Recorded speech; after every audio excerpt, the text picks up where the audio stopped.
106 opinion নিয়ে করা হয়েছে এবং আর্টিকেল 106 এর প্রেক্ষাপটে অর্ডারের মধ্যেই দিয়েছেন চিফ জাস্টিসের নেতৃত্বে যে ফুল বেঞ্চ তারা যে 106 এ ওপিনিয়ন দিলেন এটা কিন্তু সাংবিধানিক ওপিনিয়ন।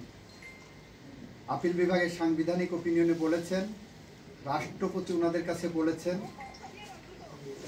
সংসদ ভেঙে দেওয়া হয়েছে, প্রধানমন্ত্রী চলে গেছেন, অন্য কাউকে ডেকে সরকার গঠন করা সম্ভব নয়। এই পরিস্থিতিতে রাষ্ট্রপতি অন্তর্বর্তীকালীন সরকার গঠন করতে আইনি কোনো বাধা আছে কিনা, সেখানে সুপ্রিম কোর্ট গোটা প্রেক্ষাপট বিবেচনায় নিয়ে সুপ্রিম কোর্ট বলছেন এটা বৈধ এবং সাংবিধানিক সরকার হবে। ওইটার সাথে তত্ত্বাবধায়ক সরকারের কোনো সাংঘর্ষিক কোনো পজিশন নাই।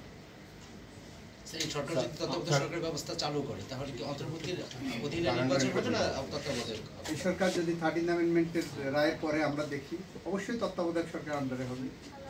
এই সরকার কি সেটা করতে পারবে? কেন পারবে না? অন্তর্বর্তী সরকার কি পারবে? নিশ্চয়ই পারবে।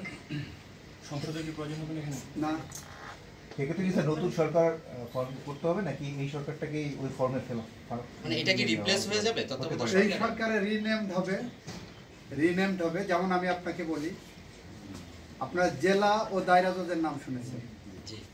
একই ব্যক্তি যখন সিভিল মামলা করেন তখন তাকে বলা হয় জেলা জজ, ওই একই ব্যক্তি যখন ক্রিমিনাল মামলা করেন তখন তাকে আর জেলা জজ ডাকা যায় না, দায়রা জজ। এই ব্যক্তিগুলোই যখন তত্ত্বাবধায়ক সরকার সিস্টেমে ব্যাক চলে যাবে, ওনার তত্ত্বাবধায়ক সরকার প্রধান এবং এটা হবে লেভেলটা চেঞ্জ হবে।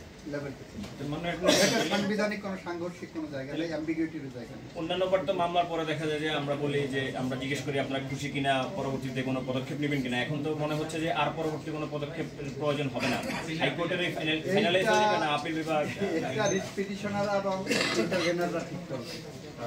আচ্ছা, আমাদের সংবিধানে তো এই সরকারের আসলে তাহলে যদি এই সরকারটা যদি তত্ত্বাবধায়কে কনভার্ট হয় সেই প্রক্রিয়াটা কেমন